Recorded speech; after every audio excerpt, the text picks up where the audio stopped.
ज्ञानेश्वर जी का मैं परिचय कर दूँगा। ज्ञानेश्वर कापसे जो है वो अ, विष मुक्त खेती इस विषय में काम कर रहे हैं। उन्होंने किसानों का बहुत बड़ा संगठन महाराष्ट्र में तैयार किया है। जैसा मैंने पृथ्वी मोलाची फाउंडेशन के इंट्रोडक्शन में बताया था कि वसुंधरा कृषि परिवार से पृथ्वी मोलाची फाउंडेशन जुड़े हुए हैं।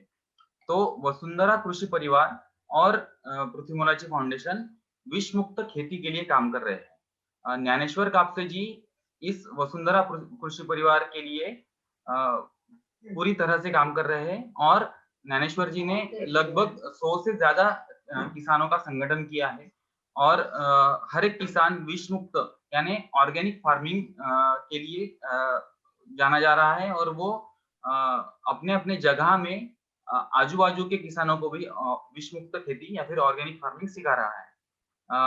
हमारे साथ अभी डॉक्टर संजय आवटी सर भी जुड़ चुके हैं जो खेती विषय के बहुत अच्छे ज्ञाता है। डॉक्टर आवटी के सामने ये सेशन हो रहा है तो ये बहुत बड़ी बात है। तो ज्ञानेश्वर जी मैं आपको अगले सूत्र देता हूँ। आप सेशन शुरू कर सकते सभी को मेरा नमस्कार। एक तो मेरी मातृभाषा मराठी है, इसलिए ज़्यादा कभी हिंदी बोलने का अवसर प्राप्त नहीं हुआ। अगर थोड़ा-सा इधर-उधर हो गया तो सभी सँभाल लीजिएगा। सबसे पहले ये विषय रखने से पहले मैं ये जानना पसंद करूँगा कि आप सबको कितना इस विषय के बारे में पता है कि आज की जो समय है, आज का जो समय है, इस समय में सबसे ज़्यादा विषम मुक्त खेती की आवश्यकता है। तो क्यों आवश्यकता है या कोई बता सकता है क्या आपके बीच में से कि बाबा थोड़ा-सा एक पहले 3-4 मिनट या 5 मिनट तक का मैं समय लूँगा, थोड़ी-सी चर्चा करेंगे हम सब। अगर आप में से कोई बता सकता है कि वह इसकी ज़रूरत सबसे ज़्यादा क्यों है विषम मुक्त खेती की?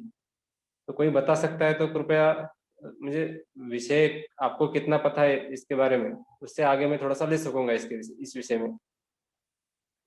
अगर कोई बात करना चाहे तो बता सकता है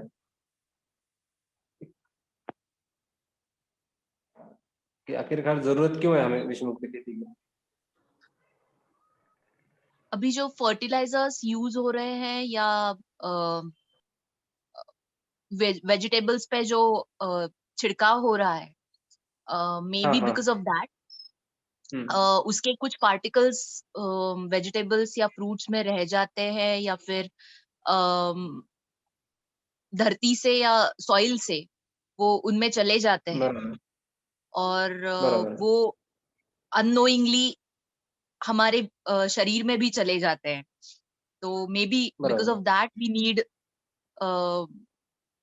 this kind of like हुँ, organic farming exactly, as per exactly. my knowledge. क्या कोई और बता राइट, राइट एकदम बराबर है। और कोई बता सकता है इस विषय के बारे में कुछ बातें?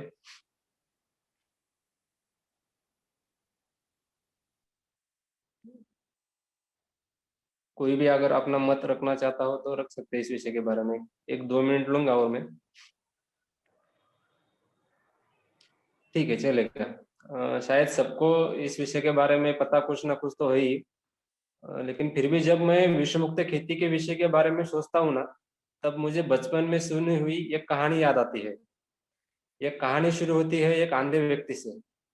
जो अंधा व्यक्ति हिमालय की प्रदक्षिणा करना चाहता था और हिमालय की प्रदक्षिणा करना चाहता था क्योंकि उसने हिमालय के बारे में बहुत कुछ सुना हुआ था। हिमालय ऐसा है, वैसा है, वहाँ पर ठंड बहुत ज़्यादा होती है, वगैरह-वगैरह बहुत कुछ उसने सुना था। इसलिए वो अंधा होने के बाद भी वो हिमालय की प्रदक्षिणा के लिए निकल गया। जब निकला तो रास्ते के सफर में उसे एक और एक व्यक्ति मिला, जो हिमालय की प्रदक्षिणा कर रहा था। लेकिन उसकी दोनों आँखें अच्छी थी, लेकिन इसके नहीं थी। तो इस विषय की वजह से क्या हुआ कि दोनों साथ मिलकर सफर करने लगे, एक दूसरे के वो सहारा बन गए। जिसे दिखाई देता था वो रास्ता दिखाता था और अंधा व्यक्ति उसके साथ में चला जाता था। एक दिन दोनों रात में सो गए। सोने के बाद सुबह-सुबह अंधा व्यक्ति जो था वो थोड़ा जल्दी उठ गया था और वो जो अपनी लाठी रहती थी उसके हाथ में, वो इधर-उधर वो ढूँढने लगा था। तो ढूँढते वक़्त क्या हुआ कि वहीं पास में एक सर्प था, जो सर्दी की वजह से पूरी तरह से अकड़ गया था, पूरी तरह से जम गया था। तो वो अंधे व्यक्ति ने क्या किया कि उस सर्प को ही उठा लिया अपनी लकड़ी समझकर और हाथ में ले लिया जब उसने हाथ में ले लिया तो उसको लगा कि अरे ये तो बहुत ही मतलब सॉफ्ट लग रही है और बहुत ही अच्छी लग रही है, और सॉफ्ट होने की वजह से उसकी लकड़ी जो थी उसके हाथ में चुभती थी, लेकिन ये नहीं चुभ रही थी। और उसके ऊपर उससे कुछ नक्काशी की तरह का काम भी उसको लग रहा था, और उसने उसे उस सर्प को पूरी तरह से लकड़ी समझ लिया, और उसके बाद में वही लकड़ी, सर्प की लकड़ी हाथ में लिए हुए उसने जो सामने वाला उसका जो मित्र था, जो आदमी था, उसे उठाया। और जैसे ही उसे उठाया और जैसे ही उसने सामने वाले व्यक्ति ने देखा कि इसके हाथ में सर्प है, तो वो पूरी तरह से घबरा गया। और वो जब घबरा गया तो घबराने के बाद थोड़ा सा बाजू में सरक गया, थोड़ा सा पीछे हट गया। तो पीछे हटने के बाद उसने पूछा कि ये हाथ में तूने क्या ले लिया, ये तो सर्प है। जब अंधे व्यक्ति से उसने इस तरह से बातें की, तो तब अंधे व्यक्ति ने समझ लिया कि ये मेरी लकड़ी से जल रहा है और इसको मेरी लकड़ी बहुत अच्छी लगी, इसकी वजह से वो ऐसा कह रहा है कि ये लकड़ी नहीं है, ये सर्प है। तो उस अंधे व्यक्ति ने उससे कहा कि सीधा सीधा कह दो ना कि ये लकड़ी नहीं है, लकड़ी है और सर्प है और ये तुम्हें चाहिए। अगर तुम्हें चाहिए तो तुमने सीधा सीधा बता दिया होता तो मैं तुम्हें दे भी देता, लेकिन आप नहीं दूंगा। और उसी जगह पे उन दोनों का बहुत बड़ा मतलब वाद विवाद हो गया। और इसकी वजह से क्या हुआ कि वो अंधे व्यक्ति ने स्वयं ही तय कर लिया कि मैं अकेला ही हिमालय की प्रदक्षिणा कर लूंगा। तो वो सीधा वो अकेला ही निकल गया हिमालय की प्रदक्षिणा पर। उसने उसके उस मित्र का साथ भी छोड़ दिया। और थोड़ी समय के बाद जैसे ही धूप निकली, तो धूप निकलने के बाद वो जो सर्प था, जो सर्दी की वजह से जकड़ गया था, पूरी तरह से जम गया था, तो जमने के बाद वो धीरे धीरे उसके अंदर प्राणों का संचार हुआ। और जैसे ही प्राणों का संचार हुआ, तो उसने उस व्यक्ति को, उस अंधे व्यक्ति को काट लिया। और कुछ समय के बाद उस अंधे व्यक्ति की मृत्यु हो गई। इसी तरह से आज का विषय है विषम मुक्त खेती। आज किसानों को लग रहा है कि रासायनिक खेती यानी कि हमारे लिए वरदान है, बहुत अच्छा है, उत्पादन भी बहुत अच्छा हो रहा है, सब कुछ अच्छा हो रहा है। लेकिन किसी भी किसान के या किसी भी आदमी के ये समझ में नहीं आ रहा है कि धीरे धीरे हमें ही मार रहा है। जिस तरह से वो सर्प के काटने की वजह से अंधा व्यक्ति मर गया था ना, उसी तरह से इस रासायनिक खेती की वजह से यहाँ के किसान भी मर रहे हैं। एक्चुअली उन्हें पता नहीं चल रहा है।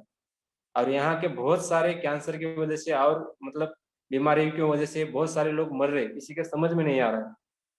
लेकिन फिर भी मैं इसके बारे में थोड़ा सा साइंटिफिकली कुछ चीजें बताना चाहूंगा जो आप सबके समझ में आ जाए कि किस तरह से इसका पूरे भारतवर्ष में नुकसान हो रहा है या तो फिर पूरी तरह से बीमारियां फैल रही है। जब हम खेती के बारे में बात करते हैं ना, तो हमारे ध्यान में एक चीज आती है कि पुराने जमाने में लकड़ी के खेत में बहुत सारे औजार रहते थे, जिसकी वजह से हम खेत में मराठी में उसका नांगर कहते थे, नांगर करते थे लोग। तो नांगर करने के बाद क्या होता था कि जमीन जो है हमारी, तो वो सीधा आराम से वहां पे निकल जाती थी, भुसभुसित उसको हम मराठी में बोलते हैं, वो निकल जाती थी। लेकिन बाद में क्या हुआ कि धीरे धीरे जमीन जो है ना ये कड़क होने लगी है, मतलब ये धीरे धीरे सीमेंट की तरह होने लगी है, क्योंकि इसके अंदर बहुत सारे ऐसे घटक है जिसकी वजह से ये जमीन धीमे धीमे नापिक हो रही है, धीरे धीरे वो कड़क बंजर होती जा रही है। तो बंजर किस तरह से हो रही है, समझो अब हमारे किसान क्या करते हैं कि खेत में बहुत सारा रासायनिक खाद लाते हैं और डालते हैं। समझो हमारे किसान ने 10-26-26 ये खाद का एक प्रकार है महाराष्ट्र में, अगर उन्होंने ये डाला, तो डालने के बाद समझो उन्होंने 26 मतलब किलो, यानी कि उन्होंने डाला क्या, तो पालाश डाला समझो। तो पालाश डालने के बाद उसके अंदर पूरा का पूरा पालाश नहीं रहता 26 का 26 किलो, तो 26 में से साधारणतः 9 किलो के आसपास पालाश रहता है। और बाकी जो 17 किलो जो रहता है ना, वही पूरा का पूरा ये एसिड रहता है। और ये एसिड की वजह से ही ये जो पूरी जमीन जो है ये खराब होती जा रही है। इसका मतलब पूरी तरह से इसका पीएच बिगड़ता है, समझ लो इसका आरोग्य बिगड़ता है इस केमिकल की वजह से। अब ये केमिकल जो है ना, ये केमिकल पूरी तरह से जमीन के अंदर ही पड़ा रहता है। और ये केमिकल धीरे धीरे अब हमारे जो पीक पद्धति रहती है या तो फिर हमारे जो धान रहते हैं उसके अंदर वो चला जाता है। और उसके अंदर चला जाने के बाद वही सब कुछ हमारे शरीर के अंदर भी जाता है। और ये जो केमिकल, ये जो फर्टिलाइजर, ये जो रासायनिक खाद जो है, जो ये किसान डालते हैं, ये डालने के बाद जमीन को उसकी आदत लग जाती है हमारी। जैसे कि एक आधे आदमी को समझो ड्रिंक की आदत लग गई, दारू की, तो उसको उसकी आदत वो जल्दी छूटती नहीं है। और छूटना तो बहुत दूर की बात है, अगर उसने सुबह सुबह नहीं पी, जिस आदमी को पूरी तरह से लत लगी हुई है, अगर उसने सुबह सुबह दारू नहीं पी, तो उसके शरीर के अंदर एक अलग सी बेचैनी होने लगती है उसे, इतनी ज्यादा होने लगती कि वो उसका पूरा शरीर का हर एक रोम रोम वो दारू की पुकार करने लगता है, और उसको दारू पिए बिना चैन नहीं मिलता। तो उसी तरह से एक खेती में भी हमारे हो रहा है इस वक्त, क्योंकि जब तक किसान रासायनिक खाद खेती में नहीं डालते, अब खेती में कुछ फसल ही नहीं आ रही है, वो ठीक से आ ही नहीं रही है, क्योंकि वो हमारे जमीन को और हमारे यहाँ के पूरे सिस्टम को उसकी आदत लग गई है, उसकी लत लग गई है। लेकिन ये क्या हो रहा है यहाँ पे कि इस वजह से किसानों की जो उसके ऊपर जो मतलब खेती के ऊपर जो खर्च होना चाहिए वो बहुत ज्यादा हो रहा है। अगर देखा जाए तो पूरे भारत में जो यूरिया नामक जो खाद है, इसके ऊपर कम से कम लगभग 2 लाख करोड़ हर साल भारत में खर्च होता है। और अगर हम पूरे पेस्टिसाइड की बात करें ना, तो कम से कम 7 से 8 लाख करोड़ ये पूरी तरह से इसके ऊपर खर्च हो जाता है। जैसे मैंने अभी आपको बताया कि इन पूरी खाद की वजह से पूरी जमीन हमारी नापिक हो रही है, पूरी बंजर हो रही है। पुराने जमाने में लकड़ी के नांगर रहा करते थे और उसकी वजह से पूरी जमीन भूसभूसित निकल जाती थी, लेकिन आज नहीं निकल रही है। आज लोग कुछ ट्रैक्टर से भी कर रहे हैं तो उनको बहुत तकलीफ हो रही है, उनको भी ज्यादा हॉर्स पावर के ट्रैक्टर आजकल लग रहे हैं, तब जाके जमीन थोड़ी बहुत अच्छी तरह से निकल रही है। मतलब मेरा कहने का क्या तात्पर्य है कि आने वाले कुछ समय में जमीन इतनी ज्यादा बंजर हो जाएगी कि उसमें हम किसी भी तरह की फसल ले नहीं पाएंगे। आज ये वास्तविक स्थिति है हमारे पूरे भारतवर्ष की, क्योंकि जमीन के अंदर आज पानी मुड़ना भी बहुत ज्यादा बंद हो गया है।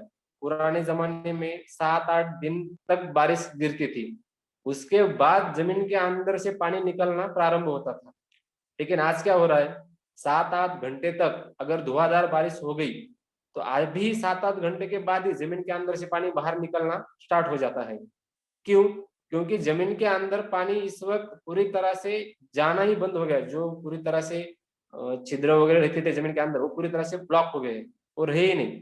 उसका रीजन एक और केचुए भी है, केचुए भी जमीन के अंदर से बहुत कम हो गए, उसका रीजन भी फर्टिलाइजर ही है। देखा जाए तो पूरी तरह से इस समय जमीन की हालत जो है हमारे वो बहुत खराब है। इसका रीजन एक है फर्टिलाइजर। और अगर दूसरी बात करें तो वो है पेस्टिसाइड है, वो जो हम स्प्रे करते हैं पूरे, आजकल किसान बहुत ज्यादा स्प्रे कर रहे हैं हर एक फसल के ऊपर। उन स्प्रे के भी बारे में जानना शायद आप सबके लिए जरूरी होगा। ये स्प्रे जो करते हैं ना किसान, इसकी वजह से क्या हो रहा है कि जो कीड़ है, जो हमारे शत्रु कीड़ होती है किसान फसल के अंदर, तो वो शत्रु कीड़ों की ये जो हम स्प्रे कर रहे हैं, इस स्प्रे की वजह से क्या हो रहा है कि उनकी हर साल जो विष रहता है वो पचाने की जो उनके अंदर की क्षमता जो रहती है वो विकसित हो रही है। मतलब कैसा हो रहा है कि हम जो केमिकल या जो फर्टिलाइजर हम स्प्रे करते हैं उसके अंदर रहता क्या है, तो ज्यादा से ज्यादा केमिकल रहता है, मतलब विष रहता है, जहर रहता है। ये जहर जो है ना, ये जहर जिस तरह से हम फसल के ऊपर छिड़कते हैं, तो छिड़कने के बाद क्या होता है कि कीड़ जो है ना वो मर जाती है। लेकिन मरते वक्त क्या हो रहा है कि उन कीटकों के अंदर, उन कीड़ के अंदर जो उनकी डीएनए की जो क्षमता है विष पचाने की या जहर पचाने की, वो बढ़ती जा रही है। वो धीरे धीरे इतनी बढ़ रही है कि आप किसान पहली बार मतलब 20-25 साल पहले अगर एक आधा भी स्प्रे कर लेता था फसल के ऊपर तो पूरी तरह से कीड़ गायब हो जाती थी, पूरी तरह से वो कीड़ मर जाती थी। लेकिन आज कीड़ मर नहीं रही है। उसका रीजन क्या है कि उन कीड़ों के अंदर ये विष या जहर पचाने की जो क्षमता है वो बढ़ती जा रही है। कितनी बढ़ती जा रही है? अभी 3 साल पहले महाराष्ट्र के अंदर एक बोंडाली, एक आड़ी का एक कीड़ का प्रकार है, बोंडाली बोलते हैं। ये बहुत ज्यादा फैल गया था कपासी के ऊपर, और ये कपासी के ऊपर इतना फैल गया था कि हर तरफ इसी की चर्चा हो रही थी, क्योंकि किसानों की पूरी तरह से फसल बर्बाद हो गई थी इस कीड़ की वजह से, बोंडाली की वजह से। यहाँ तक कि न्यूज चैनल जो थे यहाँ के स्थानिक, हर चैनल के ऊपर इसी के ऊपर डिबेट हो रहा था, इसके ऊपर कोई इलाज है क्या। यहाँ के बड़े शास्त्रज्ञ भी इसके ऊपर इलाज ढूंढ रहे थे, लेकिन इलाज नहीं मिल रहा था बोंडाली के ऊपर, क्योंकि इस हार कीटक की विष पचाने की क्षमता बहुत बढ़ गई थी। और किसान क्या कर रहे थे, 1,000 का, 2,000 का, 3,000 का, कोई किसान 10-10 हजार तक के जो केमिकल रहते हैं छिड़काने के या स्प्रे करने के, वो ला रहे थे। महंगे से महंगे दवाइयां वो ला रहे थे, लेकिन उसके बावजूद भी उस कीड़ को कोई परिणाम ही नहीं हो रहा था, फसल बर्बादी हो रही थी। इसकी वजह क्या थी? क्योंकि उस कीड़ के अंदर की जो विष जहर पचाने की जो क्षमता है वो बढ़ती जा रही है। इसका रीजन यही है। मतलब मेरा कहने का क्या तात्पर्य है कि आप जिस तरह से खाद भी डालोगे अगर जमीन के अंदर, तब भी आपकी जमीन खराब हो रही है। अगर स्प्रे भी करोगे तब भी जमीन खराब हो रही है। इन जमीन भी खराब हो रही है और आपकी फसल भी खराब हो रही है। इसके लिए एक ही पर्याय पड़ता है, वो है विश्व मुक्त खेती। क्योंकि पुराने जमाने में एक सिस्टम थी, एक निसर्ग चक्र था, एक अन्न साखड़ी थी, जिसकी वजह से पूरी तरह से एक दूसरे के ऊपर वो डिपेंड थे, और वो पूरी तरह से पीक का कंट्रोल हो जाता, पूरी कीट का कंट्रोल हो जाता था। वो पूरी की पूरी सिस्टम जो थी वो ब्रेक हो गई कहीं ना कहीं। और ये ब्रेक होने की वजह से ही किसानों का जो आज इस वक्त जो आय जो है, इससे जो उनकी इनकम जो है, ये पूरी तरह से मतलब शून्य, यानी कि बहुत कम हो गई। ये कहने की कोई जरूरत नहीं, क्योंकि बहुत सारे किसान आज जो है ना, वो पूरी तरह से लॉस में खेती कर रहे हैं। ये प्रैक्टिकली महाराष्ट्र के अंदर की स्थिति है, हमारे देश के अंदर की हर स्टेट की स्थिति है, ये स्थिति है। और देखा जाए तो ये सिर्फ हमारे खेती के ऊपर प्रभाव नहीं कर रहा है, केमिकल और पेस्टिसाइड्स या ये स्प्रे जो जहर हम खेती के अंदर छिड़काव करते हैं, ये हर एक चीज के ऊपर परिणाम कर रहे हैं। अब ये खेती के बारे में हो गया या फसल के बारे में हो गया, मैं और एक चीज आपको बताना चाहूंगा कि इसका परिणाम हमारे पानी के ऊपर किस तरह से हो रहा है। अभी महीना चल रहा है फेब्रुआरी, तो फेब्रुआरी महीने के अंदर हमारे यहाँ पे जो 70-80 साल के जो किसान जो है ना, वो हमें बताते थे कि फेब्रुआरी महीने के अंदर, मतलब फेब्रुआरी महीने के अंदर भी जब हम बावड़ी के पास जाते थे हमारे खेत के अंदर के, तो हम हमारे बावड़ी का इस समय भी हाथ से पानी निकालते थे। मतलब इतना पानी हमारे बावड़ियों को फेब्रुआरी महीने तक रहता था। लेकिन आज रहता है क्या? नहीं रहता। आज देखा जाए ना, तो बावड़ी का पानी तो छोड़ो, हमारे यहाँ पे किसान दिवाली के दिनों में भी अगर बोर बोलते हैं, यहाँ पे बोर लेते हैं, जमीन के अंदर एक बहुत सारा बोर लेते, तो वो जब लेते हैं ना, तो 600 या 700 फीट तक वो खोल उसे लेते हैं। तब लेने के बाद भी खेती के अंदर पानी नहीं निकलता। आज स्थिति ये है, मतलब इतना पानी पूरी तरह से नीचे चला गया है, 6 से मतलब 700 फुट से भी नीचे चला गया पानी। अब पानी इतना नीचे जाने की वजह क्या है? तो ये केमिकल ही है, ये पेस्टिसाइड ही है। इसकी वजह क्या है कि पानी जमीन के अंदर जो जिस तरह से जाना चाहिए था, तो वो नहीं जा रहा है। इसका रीजन यही है।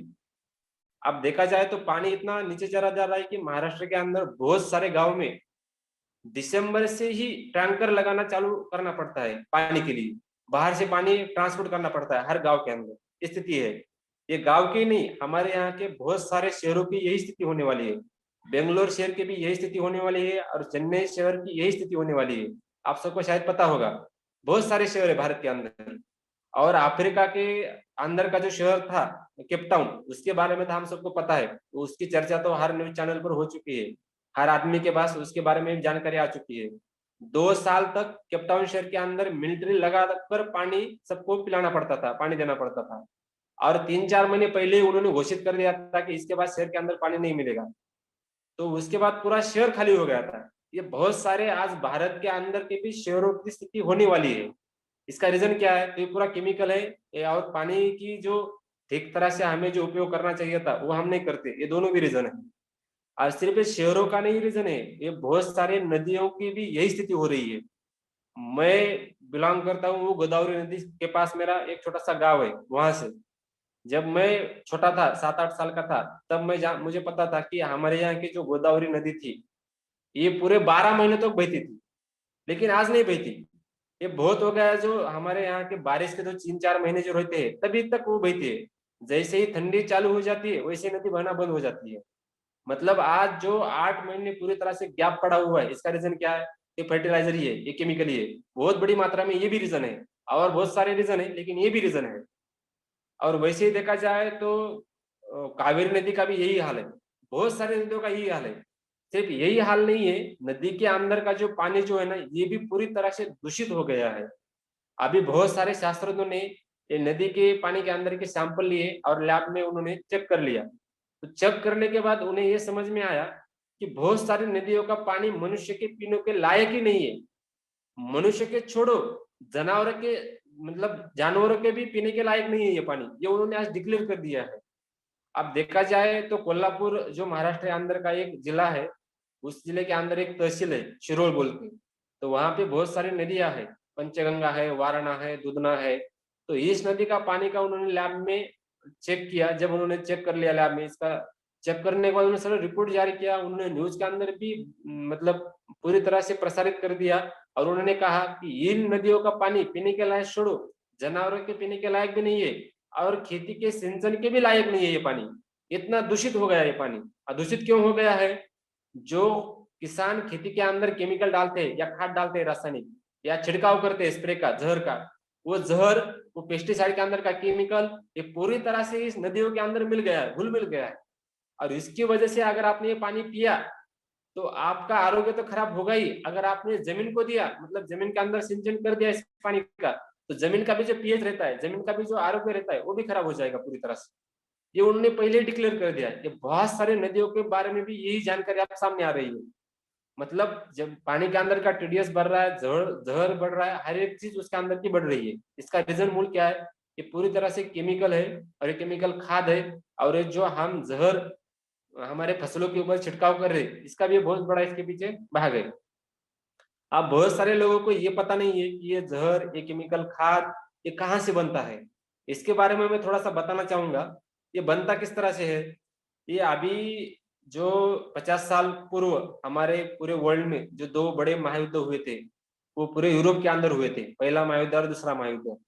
जब दूसरा महायुद्ध हो गया, तब वहां के जो कंट्रीज थे, उन सबके समझ में ये आ गया कि ये जो युद्ध हमने किए थे, ये मतलब किसी को भी ये बहा नहीं सकते, क्योंकि इससे तो एक तो मनुष्य हानि बहुत ज्यादा हो जाती है, उसके साथ साथ ही वित्त हानि भी हो जाती है।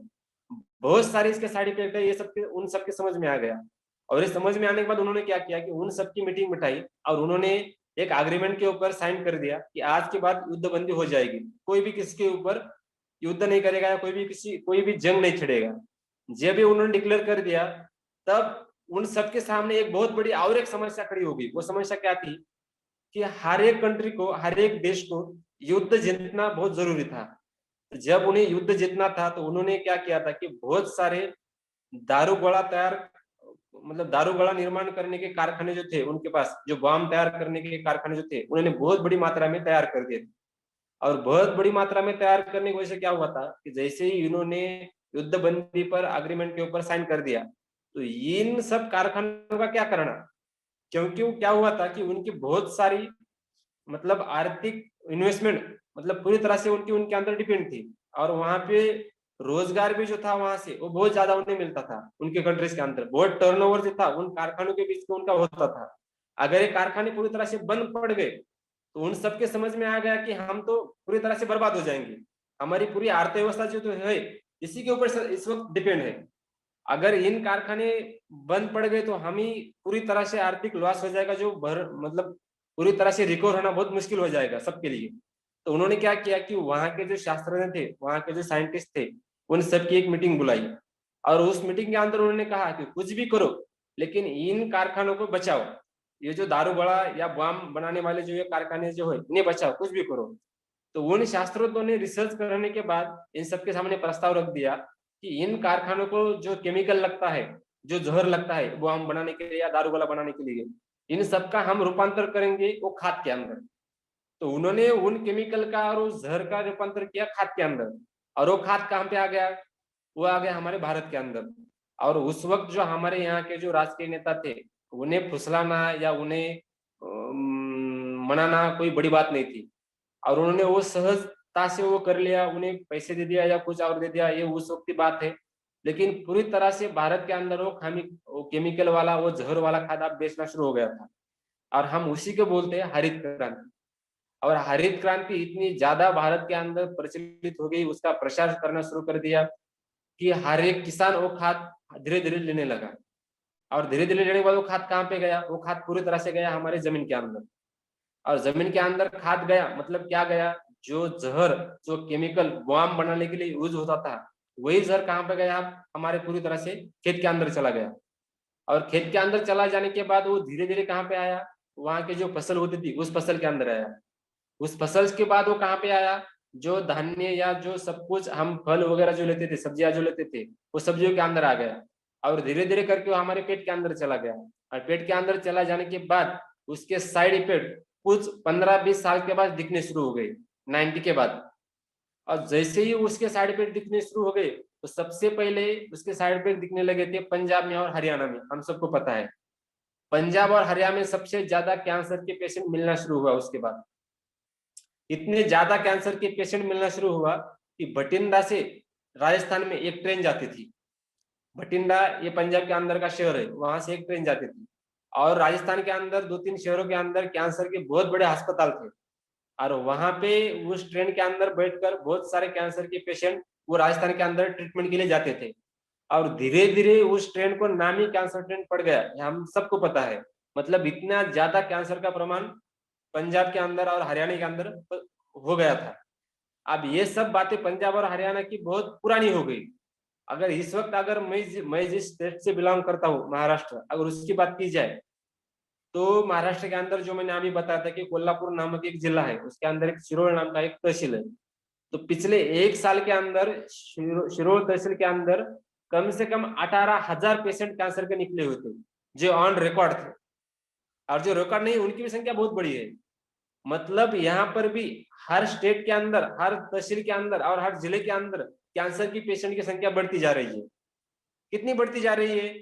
मैं अभी औरंगाबाद शहर में रहता हूँ, तो औरंगाबाद शहर में एक दूत हॉस्पिटल बोल के है।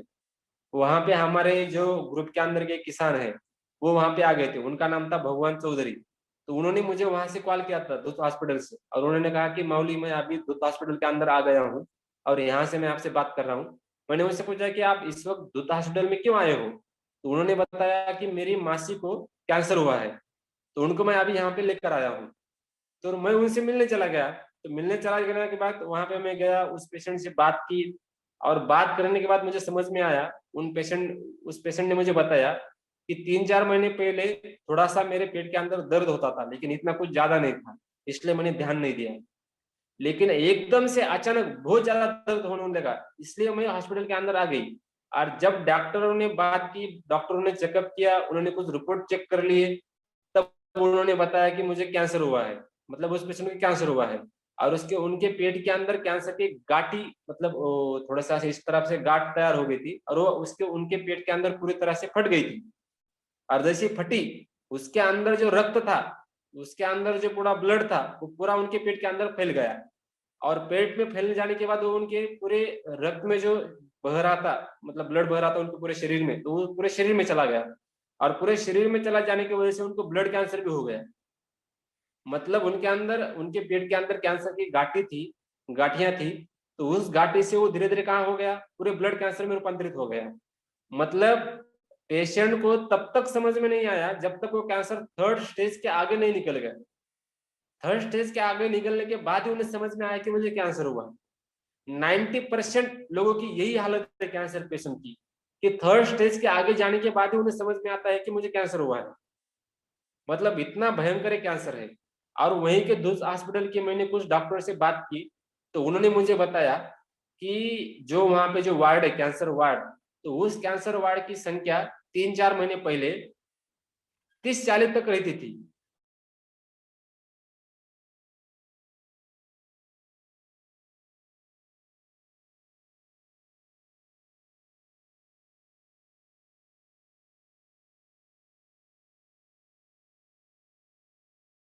बता सकता है क्या?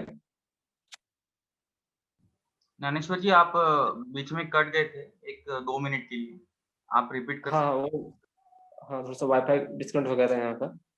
हैं? चलेगा। तो मतलब मैं जब उस दूत हॉस्पिटल में चला गया था, तो वहाँ के डॉक्टरों से मैंने बात की थी, और उनसे मैंने पूछा था कि कैंसर के बारे में मैं थोड़ी सी उनसे पूछताछ की थी। तब उन्होंने बताया कि यहाँ पर जो हॉस्पिटल के अंदर जो कैंसर वार्ड जो है, इस कैंसर वार्ड के 3-4 महीने पहले एक 40 से 30 या 40 के बीच में कैंसर के पेशेंट की संख्या रहती थी। लेकिन आज 3-4 महीने के बाद इसी हॉस्पिटल में, उसी कैंसर वार्ड के अंदर कम से कम 80 से 90 संख्या रहने लगी है। मतलब 3-4 महीने के अंदर ही वहां के वार्ड के, मतलब कैंसर के पेशेंट की संख्या ये दुगनी हो गई थी। इतने भयंकर तेजी से ये कैंसर बढ़ रहा है भारत के अंदर। आज हम सबको पता है कि कोरोना की वजह से भारत के अंदर कितने लोगों की मौत गई, या पूरे वर्ल्ड के अंदर कितने लोगों की मौत गई। मैं कहता हूं उससे भी 3 से 4 गुना ज्यादा कैंसर की वजह से भारत के अंदर लोगों की मौत हो रही है। और इसका मूल रीजन, इसका प्रमुख कारण क्या है? तो वो है केमिकल खाना और फर्टिलाइजर खाना। ये प्रमुख कारण है, और भी कारण हो सकते हैं, वो अलग अलग कारण हो सकते हैं, लेकिन प्रमुख रीजन या सबसे बड़ा रीजन क्या है? तो यही है, केमिकल खाद और ये सब। और आज हमारे पास WHO की भी रिपोर्ट है। WHO ने बताया है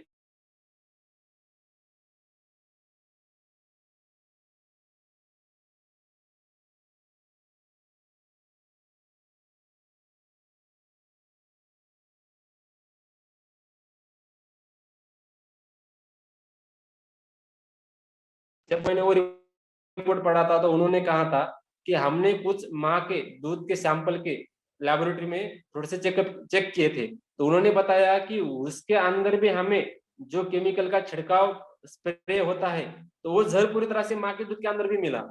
मतलब आज जन्म लेने वाला बच्चा भी जहर पीकर ही बड़ा हो रहा है। तो समझ लो क्या हालत होगी आने वाली हमारी पीढ़ी की। आज 3-4 साल के बच्चे को चश्मा लग रहा है, उसको उसके आंखें से ठीक तरह से दिखाई नहीं देता, ये स्थिति है। 7-8 साल के बच्चे को कैंसर हो रहा है। कुछ बच्चे क्या, मैंने इस तरह से भी बातें सुनी है डॉक्टरों से कि जो बच्चा पैदा होते हुए उसे कैंसर हो गया था। ऐसे बहुत सारे सामने भी, मेरे सामने बहुत सारे प्रकरण भी आ गए थे। मतलब इतना भयंकर जो हो रहा है, इसका मूल रीजन जो है, इसका प्रमुख कारण जो है, ये फर्टिलाइजर है, फर्टिलाइजर खाद है, या ये पूरा जो जहर का या केमिकल का हम स्प्रे करते हैं फसलों के ऊपर, ये उसका मूल रीजन है। इतना भयंकर दुष्परिणाम इस केमिकल की वजह से हो रहा है जो हम खेत के अंदर डालते हैं। मतलब समझ लो हमारी खेती तो बर्बाद हो ही रही है, जमीन भी बर्बाद, हमारी खेती भी बर्बाद हो रही है, जमीन भी बर्बाद हो रही है। उसके साथ हमारे यहाँ का जो पानी जो है, वो पानी भी बर्बाद हो रहा है, वो पानी भी दूषित हो रहा है। और साथ ही साथ हमारा जो आरोग्य है, हमारा जो अच्छी तरह से जो हमारी सब कुछ हर तरह की सिस्टम जो शरीर के अंदर की, वो पूरी की पूरी बर्बाद हो रही है। इसका मूल रीजन क्या है? तो पूरी तरह से रासायनिक खेती है। इसलिए हमारे पास रासायनिक खेती को छोड़े बिना और कोई दूसरा पर्याय ही नहीं है।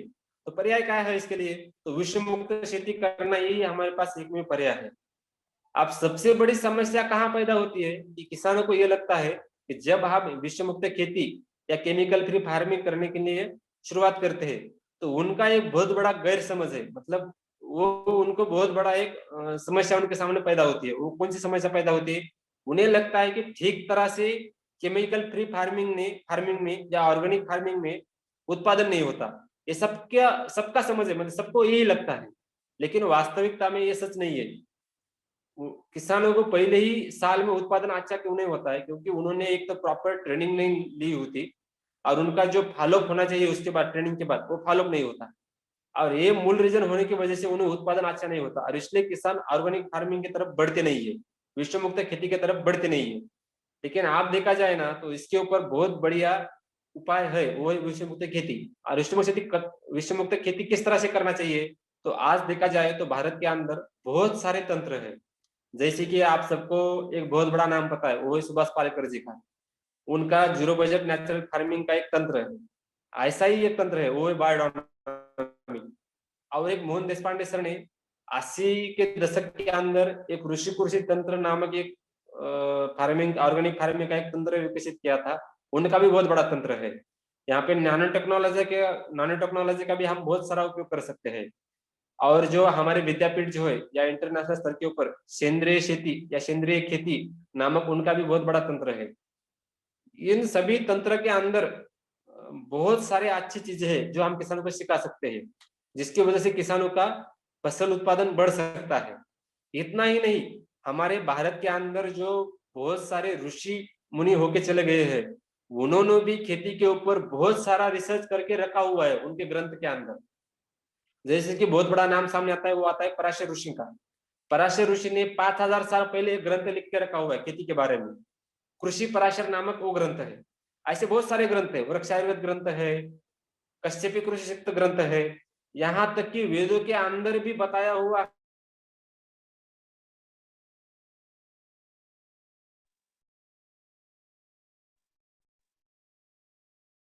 और उन ग्रंथों के अंदर इतना जबरदस्त नॉलेज है कि जिसके बारे में हम सोच भी नहीं सकते।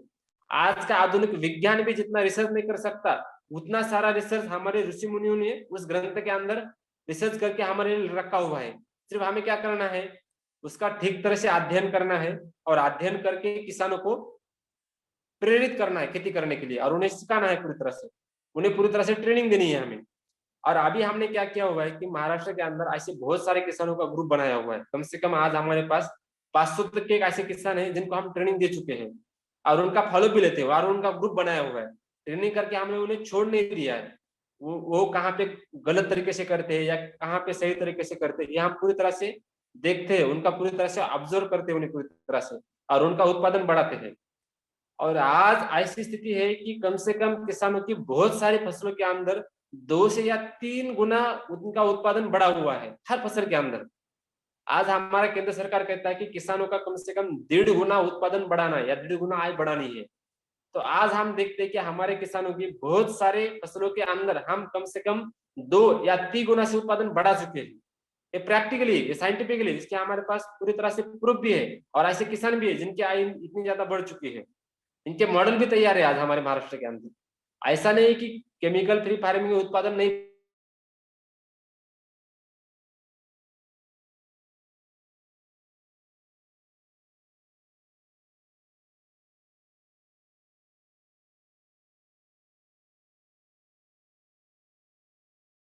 ज्वारी फसल का उत्पादन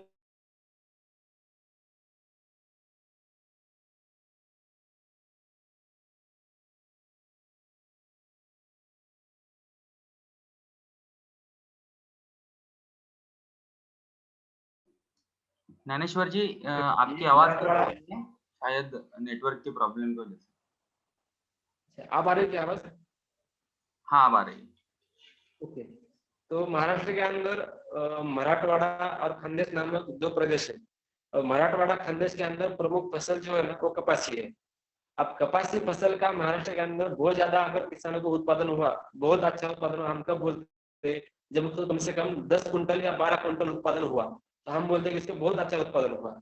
लेकिन हमारे यहाँ पे बहुत सारे रिसर्चर्स है, उनमें हमारे दादा लाड़ भी है, उन्होंने भी फसल के अंदर मतलब कपास फसल के अंदर बहुत सारा रिसर्च किया है और ऑर्गेनिक फार्मिंग करते हुए हमारे यहाँ के किसानों ने कपास फसल का कम से कम 30 से 40 कुंटल के बीच में उत्पादन लेना शुरू कर दिया है। ये प्रैक्टिकली आज महाराष्ट्र के अंदर हो रहा है। हर फसल का उत्पादन बढ़ रहा है। गेहूं जो है हमारा, गेहूं का भी कम से कम 20 से 25 कुंटल तक किसान उत्पादन ले रहे हैं, वो भी देशी बीजों का। मतलब इतना जबरदस्त केमिकल फ्री फार्मिंग के अंदर भी उत्पादन हो रहा है। ऐसे बहुत सारे मैं आपको चीजें बता सकता हूँ, लेकिन अभी भी मुझे लगता है कि थोड़ा सा समय बाकी है हमारा। तो अगर किसी को कुछ सवाल पूछना है या कुछ पूछना है केमिकल फ्री फार्मिंग के ऊपर तो मैं आपको बता सकता हूँ। तो जिसको भी मन में कोई क्वेश्चन हो या सवाल हो तो आप पूछ लीजिए, इसके बारे में आपको बता सकता हूँ। तो अभी चर्चा भी कर सकते हैं इस विषय पर, या कोई आप में से अपना मत रखना चाहता हो इस विषय के बारे में तो वो भी रख सकता है। तो अभी मैं यहाँ पे मेरा सेशन समाप्त करता हूँ। अगर किसी को कोई सवाल हो तो पूछ लीजिए।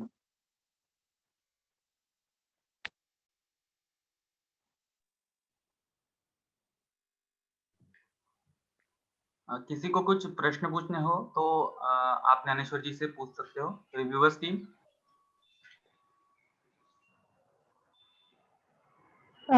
सर। हाँ बोलिए। हेलो।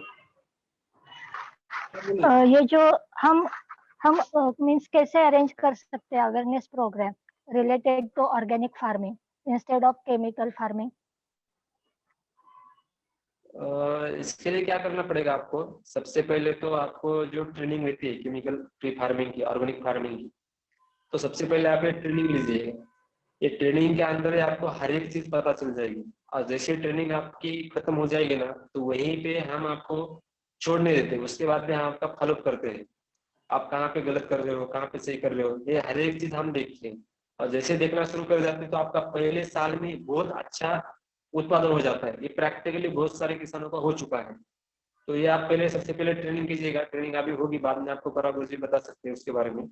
ट्रेनिंग करना बहुत जरूरी है। ट्रेनिंग जैसे आपकी हो जाएगी क्योंकि तो ट्रेनिंग ही सबसे ज्यादा इम्पोर्टेंट है। भारत में क्या हुआ कि ट्रेनिंग के विषय बारे में एक आपको बताना चाहूंगा।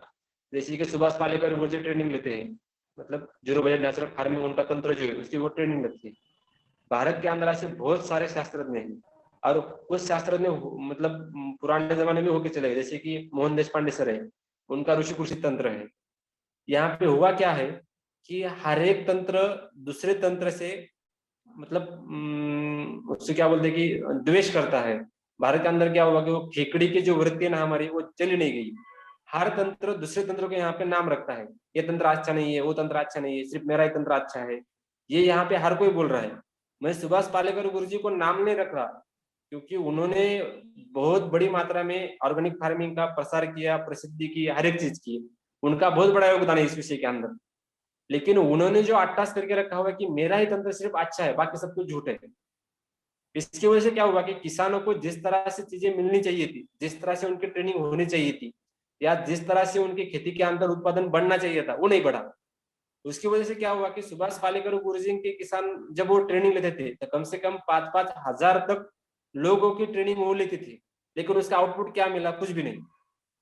इसलिए अभी क्या करना पड़ेगा कि हर एक तंत्र का हमें ठीक से अभ्यास करना पड़ेगा, ठीक से उसका संशोधन करना पड़ेगा, और पुराने जमाने के जो ग्रंथ हुए हैं, ऋषि मुनि ने जो लिख के रखे हुए, उसका भी अभ्यास करना पड़ेगा। और इन सबका अभ्यास करने के बाद प्रैक्टिकली ग्राउंड के ऊपर यानी खेती के अंदर प्रयोग करने पड़ेंगे उन सभी फार्मूले के, जिसका रिजल्ट मिलता है वही हम ट्रेनिंग के अंदर किसानों को सिखाते हैं, और उसका ही रिजल्ट वहां पे सामने मिल रहा है। और आप जब ये ट्रेनिंग करेंगे ना, तब आपके भी समझ में आ जाएगा कि केमिकल फार्मिंग से भी बहुत ज्यादा उत्पादन ये केमिकल फ्री फार्मिंग में होता है, ऑर्गेनिक फार्मिंग में होता है। तो आप जैसे ट्रेनिंग करेंगे, ये पूरी तरह से आपका सवाल, मतलब ये जो प्रश्न आपके मन में है वो पूरी तरह से निकल जाएगा। Okay, thank you. और कोई पूछना चाहेगा इस विषय के बारे में? ज्ञानेश्वर जी, मुझे एक सवाल है हाँ, बोलिए। कि आप जिस किसानों के साथ काम कर रहे हो, जिन किसानों के साथ, और वो कुछ अपने स्तर हाँ। पर प्रयोग करते हैं खेती में, तो उन प्रयोगों का हाँ। निरीक्षण, लेखन या फिर ऑब्जर्वेशन जो है उसका लेखन किया जाता है क्या? और उसका वैज्ञानिक उसको जोड़ दी जाती है क्या? हाँ, इसका काम अभी शुरू हुआ है, मतलब अभी तक नहीं था। अभी पिछले कुछ महीनों से इसका काम हमने स्टार्ट कर दिया है। उसका पूरा वैज्ञानिक तरीके से लेखा जोखा जो है, पूरी तरह से उसके वीडियो या उनका डेटा जो है अभी उनका बनाना शुरू कर दिया है। अभी तक नहीं बनाते थे, लेकिन जब हमें उत्पादन बढ़ रहा है, जब ये लोगों के सामने हमें प्रूव करना होगा, तो हमारे पास उसका पूरा डेटा चाहिए। हमारी बात समझ में आ गई थी, अभी 3-4 महीने पहले ये बात पूरी तरह से समझ में आ गई। इसका अभी डेटा वगैरह तैयार करना शुरू कर दिया है, और जैसे इसका पूरा डेटा तैयार हो जाएगा, उसका पूरा लेखा जोखा तैयार हो जाएगा, वैसे हम आपके पास रख देंगे इस विषय के बारे में भी। तो आपसे उस विषय में बात हो जाएगी, वो भी पूरी तरह से, मतलब किसानों की फसल के वीडियो के साथ किसानों का भी वीडियो बनाएंगे हम, उसका डेटा भी लिखेंगे, उसका लेखा जोखा भी हम रखेंगे। ये पूरी तरह से अभी स्टार्ट हुआ है, जस्ट अभी तक नहीं था, लेकिन अभी शुरू कर दिया वो चीज।